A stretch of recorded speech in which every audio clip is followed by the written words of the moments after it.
Bonjour à tous. Bienvenue à ce nouveau webinaire masterclass présenté par l'équipe Customer Success de Yuki. L'objectif de l'équipe Customer Success est de vous aider à utiliser le logiciel Yuki de la manière la plus efficace possible au sein de votre bureau.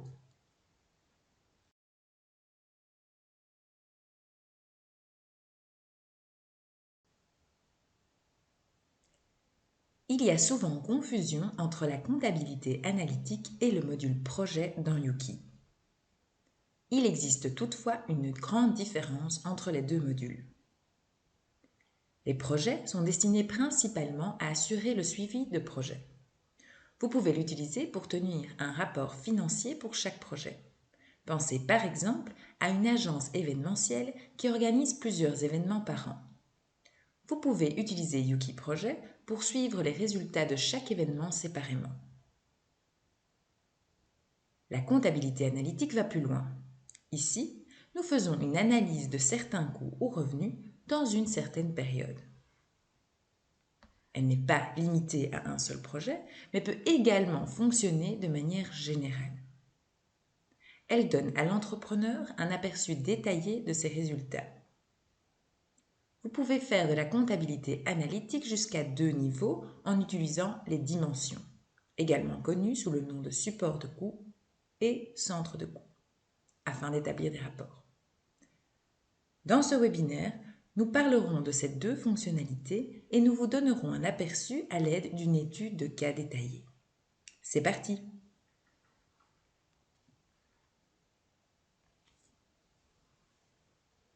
Notre affaire concerne une chaîne de restaurants.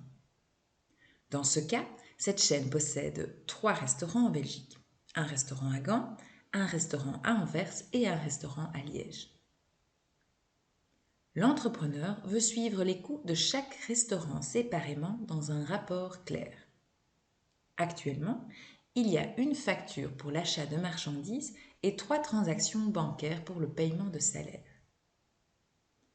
Nous allons d'abord appliquer ce cas dans le module projet, puis nous le comparerons à la comptabilité analytique afin de déterminer les principales différences. Nous répartirons également les frais généraux de la société vers les différents établissements grâce au module analytique.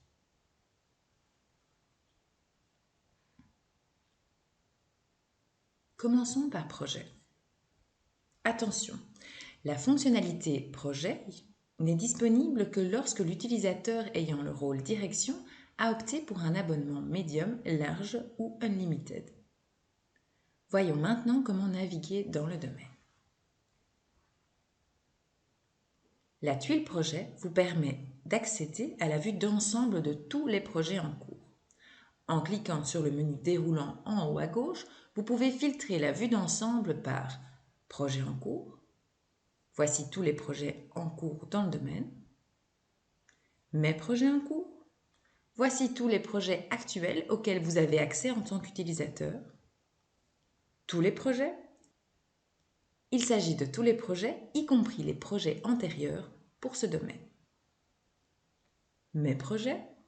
Il s'agit de tous les projets auxquels vous avez accès en tant qu'utilisateur, y compris les projets antérieurs. Vus récemment. Ce sont les projets que vous avez récemment consultés et auxquels vous avez donc accès. Un autre filtre utile est la possibilité d'indiquer la date de fin ou la date de début. Vous pouvez ensuite spécifier une date de fin ou de début, après ou égale à une date de votre choix. Vous avez également la possibilité d'ajouter ou de supprimer des colonnes dans la vue située à l'extrême droite.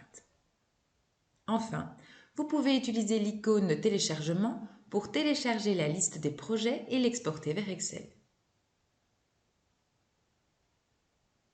Maintenant, nous allons créer un projet. Sur l'écran de démarrage, cliquez sur l'icône « Plus » en haut à droite. Un nouvel écran apparaît où vous pouvez remplir tous les détails concernant le projet. La description contient le nom du projet. Dans notre cas, nous avons besoin de 3 projets, restaurant Gand, restaurant Anvers et restaurant Liège. Nous pouvons utiliser un code pour affecter automatiquement des documents à un projet. Ce code doit contenir au moins 6 caractères uniques et peut être utilisé de deux façons. Le premier moyen est le courrier électronique. Lors de l'envoi d'un document, l'objet de l'email devra contenir le code précédé d'un hashtag. Yuki attribuera alors automatiquement le document à un projet sur la base de ce code. La deuxième méthode consiste à inclure le code sur la facture d'achat ou de vente dans le champ projet. Lorsque Yuki lit ce code, la facture sera également affectée au projet concerné. Pour notre premier projet, nous utilisons Restocan comme code. Vous pouvez ensuite saisir la date de début et la date de fin du projet. La date de début est un champ obligatoire, la date de fin ne l'est pas. Vous pouvez également compléter les champs contact et tag, mais ceci est purement informatif. Nous en venons ensuite au budget. Ici, vous pouvez faire une prévision de vente et d'achat afin de pouvoir la comparer par la suite avec les coûts et le chiffre d'affaires réel de ce projet. Vous pourrez également la comparer avec d'autres projets. En dessous, nous trouvons l'option permettant d'autoriser l'attribution automatique. Cela concerne le code que vous avez déjà inscrit. Si nous cochons cette case, nous donnons à Yuki l'autorisation d'attribuer automatiquement des documents à ce projet si le code est lu par le CR du document. À droite, vous pouvez gérer l'accès à ce projet. Vous pouvez choisir de donner l'accès à tous les utilisateurs, de donner l'accès à tous les employés, de donner l'accès uniquement à la direction ou uniquement au gestionnaire plus certains membres. Si vous optez pour gestionnaire et membre, alors le gestionnaire sera automatiquement la personne qui a créé le projet. Dans ce cas, nous créons ce projet en tant qu'employé BO, donc le gestionnaire sera Yuki par défaut. Cela signifie donc que le comptable est le gestionnaire du projet. Seul le gestionnaire pourra affecter les membres de son choix à ce projet. Donc, si nous laissons Yuki en tant que gestionnaire, alors seul le back-office pourra ajouter de nouveaux membres à ce projet. Si nous changeons Yuki en Dunia Salmi, seul cet utilisateur aura accès au projet et pourra ajouter de nouveaux membres à celui-ci. Il est possible d'ajouter plusieurs membres en les séparant par un point-virgule. Enfin, nous pouvons saisir des remarques supplémentaires au projet. C'est aussi purement informatif. Nous créons également deux autres projets pour le restaurant Liège et Anvers, de la même manière.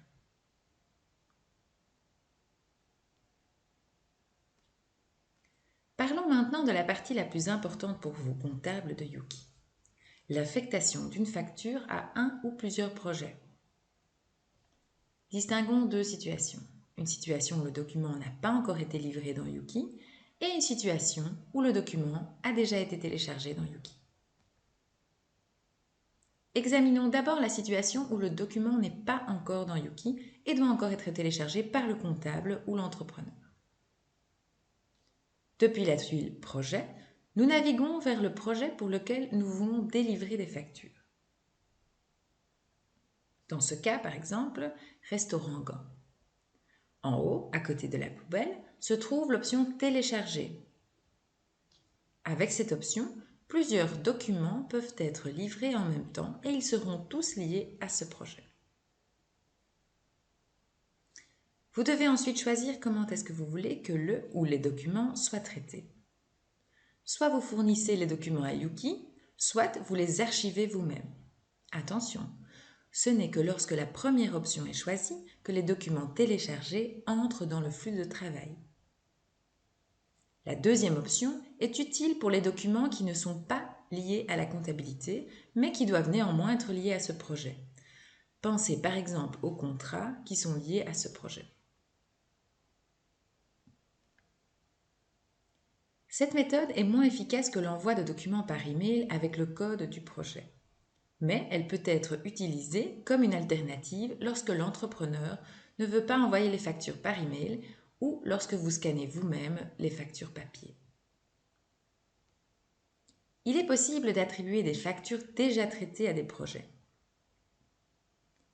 Naviguer via projet, action sans lien. Cette fonction est principalement utilisée lorsque la facture a déjà été enregistrée et que vous souhaitez vérifier si certaines factures n'ont pas encore été liées à certains projets. Vous pouvez filtrer sur une certaine date, chercher sur un compte spécifique, obtenir un aperçu avec le document et enfin, vous pouvez choisir la catégorie de compte de grand livre pour affiner votre recherche si nécessaire. Dans notre exemple, il y a une facture pour l'achat de marchandises et 3 paiements de salaire pour les employés, un pour chaque restaurant. La facture concerne les 3 restaurants et nous devons la diviser. En cliquant sur le dossier à la fin de la ligne de facture, il est facile de diviser le coût en 3.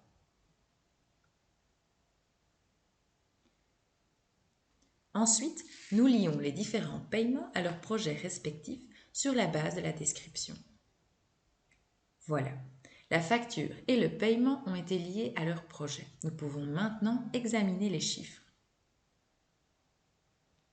Via projet, rapport, vous pouvez voir la marge de tous les projets. Ici, vous pouvez voir tous les projets dont vous êtes membre ou administrateur. Cette vue d'ensemble peut encore être filtrée sur une certaine date, par exemple 2022, et nous pouvons à nouveau choisir quel type de comptes de grands livres peuvent être inclus dans ce rapport. Remarquez également les colonnes budget achat, budget vente et marge prévue. Ces valeurs ont été saisies lors de la création du projet et peuvent être adaptées par le chef de projet si cela s'avère nécessaire. De cette façon, nous pouvons évaluer notre situation par rapport au budget qui avait été fixé. Cet aperçu peut également être exporté en Excel en cliquant sur le bouton « Télécharger ». Dans le coin supérieur droit, vous avez à nouveau la possibilité d'ajouter ou de supprimer des colonnes de la vue d'ensemble. Si nous naviguons vers un projet spécifique, nous pouvons visualiser le bilan et le compte de résultat de ce projet. Ces aperçus fonctionnent de la même manière que les rapports standards dans Yuki. Il est maintenant temps d'appliquer ce cas à la comptabilité analytique. Attention, la fonctionnalité analytique de Yuki n'est disponible que lorsque l'utilisateur ayant le rôle direction a opté pour l'abonnement large ou Unlimited. Voici les caractéristiques les plus importantes de cette fonctionnalité. Premièrement, un environnement analytique complètement séparé, de sorte qu'il n'y ait aucun retard dans le traitement comptable normal. Deuxièmement, l'accent est mis sur l'automatisation, notamment par l'introduction de clés de répartition, de règles d'attribution et de l'attribution en masse. Plusieurs niveaux d'analyse, jusqu'à 2 combinés, sont possibles. Ensuite, divers rapports sont disponibles pour obtenir des informations immédiates. L'exportation Excel permettant aux entreprises de créer des rapports propres et détaillés. Et enfin, fonctionnement dans lequel l'entrepreneur et le comptable peuvent travailler ensemble. Voyons ensemble comment nous pouvons élaborer une vue analytique. Dans un premier temps, nous allons créer une vue analytique dans laquelle nous allons diviser les marchandises de chaque restaurant ainsi que les frais généraux de la société qui possède les 3 restaurants. Ces frais généraux seront distribués respectivement en 20% pour Gand, 40% pour Anvers et 40% pour Liège. Via la tuile Finance, nous naviguons vers la fonctionnalité de comptabilité analytique. Ici, nous trouvons les vues analytiques existantes et nous pouvons créer des nouvelles. Cliquons sur « Nouvelle vue analytique » dans le coin supérieur droit pour créer une vue analytique. Dans notre exemple, appelons notre nouvelle vue analytique « Restaurant ». S'il y a plusieurs administrations dans ce domaine, vous pouvez choisir d'appliquer la vue analytique à toutes les administrations ou de la concentrer sur une administration en particulier. Il est obligatoire de remplir la date de début. De cette façon, Yuki saura à partir de quand certaines transactions doivent être affectées. La date de fin n'est pas obligatoire. Ensuite, nous devons définir un ou plusieurs champs d'application. Un champ d'application détermine quelles transactions seront analysées dans la vue analytique. En d'autres termes, nous sélectionnons les comptes de grands livres ou types de comptes de grands livres que Yuki utilisera pour cette vue analytique. Au moins un champ d'application doit être défini. Cliquez à droite sur « Ajouter champ d'application ». Ainsi, nous obtenons un nouvel écran où nous pouvons définir un critère. Vous pouvez sélectionner un type de compte de grand livre, une catégorie de grand livre, un compte de grand livre ou une suite de comptes de grand livre. Nous pouvons également attribuer le champ d'application à une relation et lui donner une description. Ces derniers champs ne sont pas obligatoires. Dans notre exemple, nous voulons analyser les recettes et les frais des différents restaurants qui sont situés à Gand, Anvers et Liège. Nous sélectionnons l'option « Type de compte de grand livre » et choisissons « Recettes ». Cela permettra à tous les comptes de produits d'être affectés analytiquement à partir du 1er janvier 2022. Nous voulons également que les comptes de charges puissent être affectés analytiquement. Nous créons donc un deuxième champ d'application avec le type de compte de grand livre frais. Enfin, nous cliquons sur « Créer » en bas à droite pour que notre vue analytique avec deux champs d'application soit créée. Nous nous trouvons maintenant sur le tableau de bord analytique. Ici, nous pouvons attribuer les transactions, créer des clés de répartition et des règles d'attribution. En haut, nous voyons une bannière de couleur bleue. Il s'agit d'une bannière d'alerte qui indique ce qu'il reste à faire pour achever la vue analytique. Si vous souhaitez travailler avec différentes dimensions, cliquez sur « Gérer les dimensions ». Si vous ne souhaitez pas travailler avec des dimensions, cliquez sur « Ne plus afficher ce message ». Nous pouvons définir jusqu'à 2 dimensions. Nous allons commencer dans notre cas sans dimension et nous y reviendrons plus tard.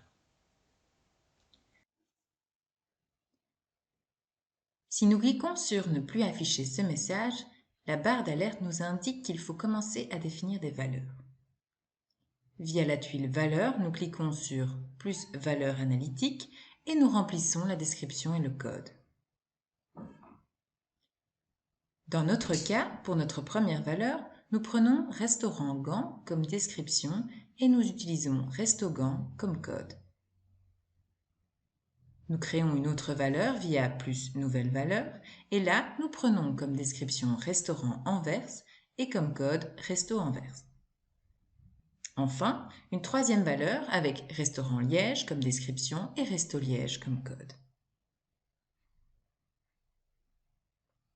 Retour à notre tableau de bord. La barre d'alerte que nous obtenons nous indique que nous avons encore un montant important à attribuer.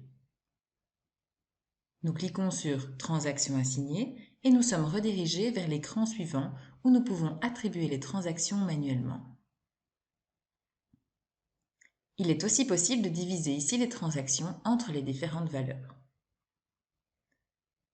Dans notre exemple, nous pouvons assigner manuellement la facture de marchandises sur les différents restaurants. Pour cela, cliquons sur « Attribuer en fin de ligne » et répartissons les coûts de marchandises sur chaque valeur comme ceci.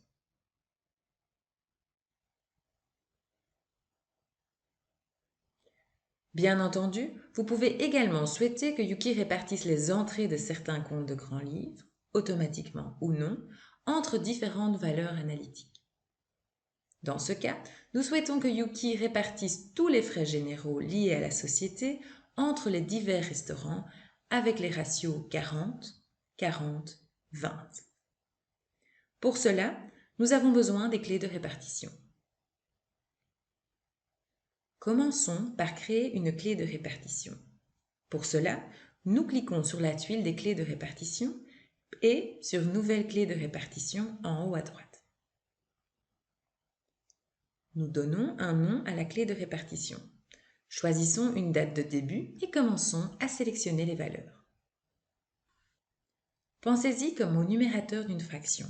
La somme de ses pondérations ne doit pas nécessairement être égale à 100. Dans notre exemple, nous créons une clé de répartition pour les frais généraux et la divisons en un ratio fixe par restaurant. Nous prenons comme description distribution frais généraux et choisissons la date de début 1er janvier 2022.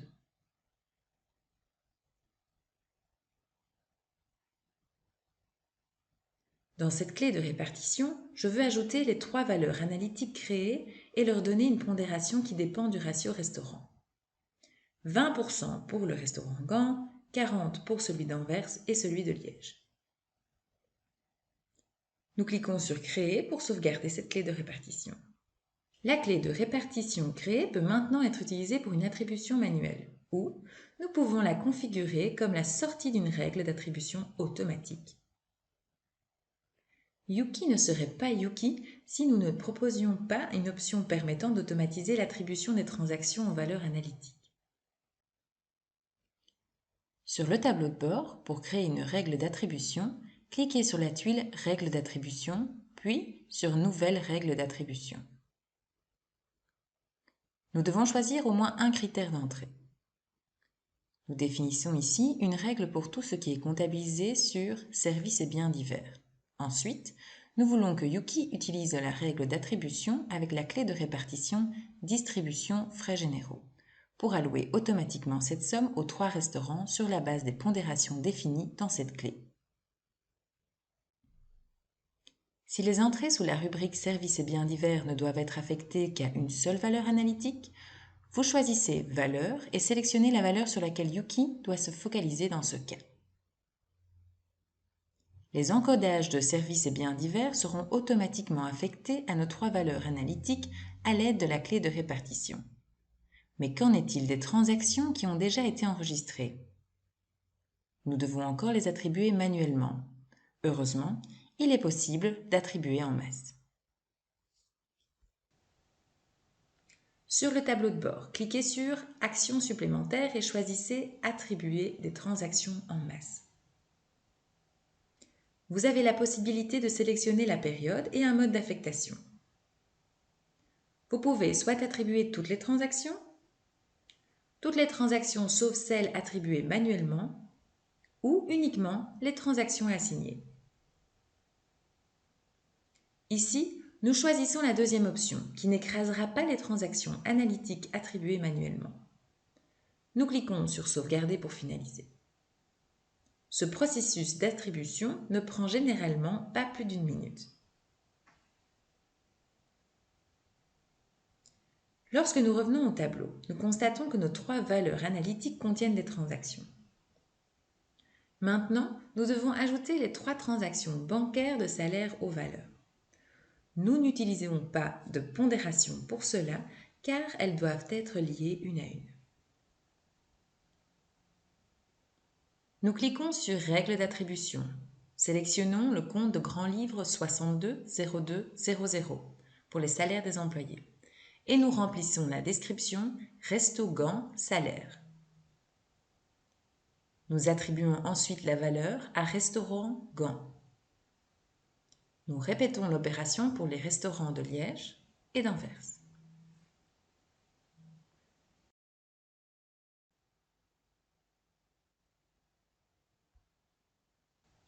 Lorsque nous retournons maintenant à notre tableau de bord, nous constatons que les marchandises, les frais généraux et les 3 transactions de salaire ont été affectées aux valeurs. Voilà pour la configuration de la vue analytique et l'attribution des transactions à cette vue pour ce cas. Mais que se passe-t-il si nous voulons maintenant d'autres subdivisions au sein de ces 3 restaurants dans la vue analytique? Dans ce cas, nous pouvons utiliser des dimensions analytiques. Examinons cela de plus près. Bien sûr, il aurait été plus facile de déjà mettre en place les dimensions analytiques avant de commencer à définir les valeurs analytiques. Mais Yuki vous permet d'être flexible et d'ajouter des dimensions plus tard. Dans ce cas, bien sûr, nous avons un peu plus de travail car nous devons ajuster nos clés de répartition et les transactions déjà attribuées. Dans le tableau de bord, cliquez sur « Actions supplémentaires » dans le coin supérieur droit et sélectionnez « Gérer les dimensions ». Ici, nous pouvons créer jusqu'à 2 dimensions. Dans notre cas, nous voulons faire un rapport sur l'équipe de marketing et l'équipe de vente par restaurant. Nous appelons la dimension « Département » et ajoutons les options « Marketing » et « Vente ». Nous cliquons sur « Sauvegarder » et nous passons automatiquement à l'écran suivant où nous pouvons affecter les dimensions créées aux valeurs déjà créées. Nous pouvons voir que nous n'avons pas créé suffisamment de valeurs. Dans ce cas, nous avons besoin de 3 fois 2 valeurs. Resto-Gant Vente, Resto-Gant Marketing, Resto-Anvers Vente, Resto-Anvers Marketing, Resto-Liège Vente et Resto-Liège Marketing. Nous devons donc ajuster nos valeurs existantes et en créer 3 nouvelles. Si nous avions pensé à cela avant, nous aurions pu l'éviter bien sûr. Pour modifier les valeurs par la suite, cliquez sur la tuile « Valeurs » et modifiez les valeurs à cet endroit. Vous pouvez également créer de nouvelles valeurs ici. Notez que dans les 2 cas, vous pouvez maintenant lier directement les dimensions à la valeur que vous avez créée ou modifiée. Voilà, toutes les dimensions et les valeurs associées ont été créées. Nous devons réattribuer les transactions afin que les transactions que nous avons assignées précédemment soient attribuées aux nouvelles valeurs créées. Puisque nous avons dû créer 3 valeurs supplémentaires, nous devons aussi adapter la clé de répartition que nous avions créée. Elle était basée sur 3 valeurs, Resto-Gant, Resto-Anvers et Resto-Liège. Il y a maintenant 6 valeurs, à savoir le département marketing et vente pour chaque restaurant.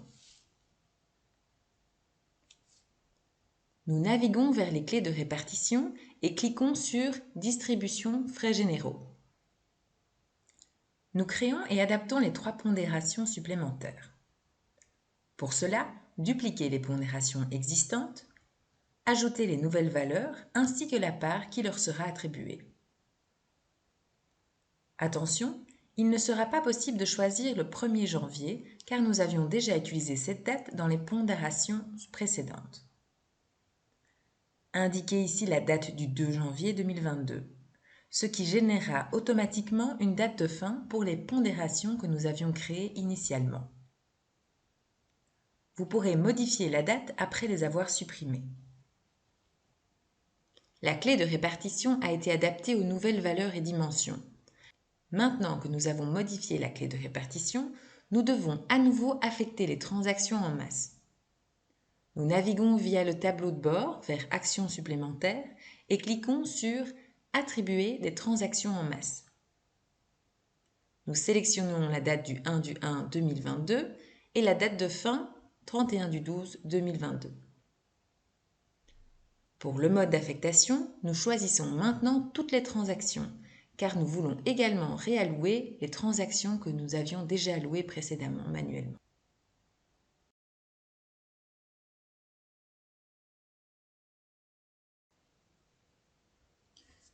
Maintenant que nous avons créé et configuré une vue analytique et que nous avons affecté des transactions, nous pouvons examiner les rapports analytiques. Nous partons du tableau de bord et nous cliquons sur « Voir le rapport » dans le coin supérieur droit. Il y a actuellement 3 rapports. Chargé produit par mois, chargé produit comparaison par valeur analytique, chargé produit par dimension. Le premier rapport est simple. Charges et produits comparaison par mois. Il vous permet de choisir une certaine valeur analytique afin de pouvoir la comparer sur plusieurs mois ou plusieurs années. Utilisez le sélecteur de date pour choisir la période que vous souhaitez analyser. Le deuxième rapport est charges et produits de toutes les valeurs analytiques. Nous voyons ici les valeurs créées avec les montants qui leur sont affectés, les uns à côté des autres sur l'écran. Nous pouvons développer ou réduire les comptes de grands livres et nous pouvons faire en sorte que Yuki arrondisse les chiffres au nombre entier et au millier. Comme vous en avez l'habitude avec Yuki, nous pouvons cliquer sur les chiffres pour les développer. Enfin, nous avons charges et produits par dimension.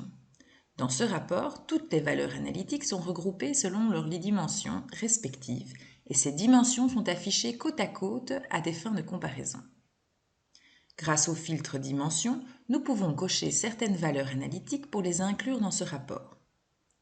Ce rapport donne des indications très complètes lorsque la vue analytique a été configurée selon le principe du centre de coût et de support de coût. Nous avons donc élaboré des arguments en faveur des deux fonctionnalités. Nous pouvons conclure que le module projet est principalement destiné à tirer des rapports financiers de Yuki sans avoir à faire des analyses trop poussées. Idéalement, il s'agit simplement d'examiner les coûts, le chiffre d'affaires et les bénéfices d'un projet événement particulier.